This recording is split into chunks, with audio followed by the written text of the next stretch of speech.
In this video, we show you how to place the bioVE insert and the glue boards in the FLYght Deco and FLYght Duo traps.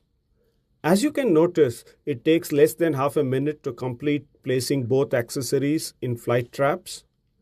The bioVE insert can straightaway be put in the trap, whereas you must remove the release paper from the glue boards before using them. Between the two traps, only the FLYght Duo has a lid which you must open for placing bioVE insert and glue boards and close after placing both accessories. The ease of handling we have shown you in this video has made FLYght Traps India's leading UV LED insect light traps.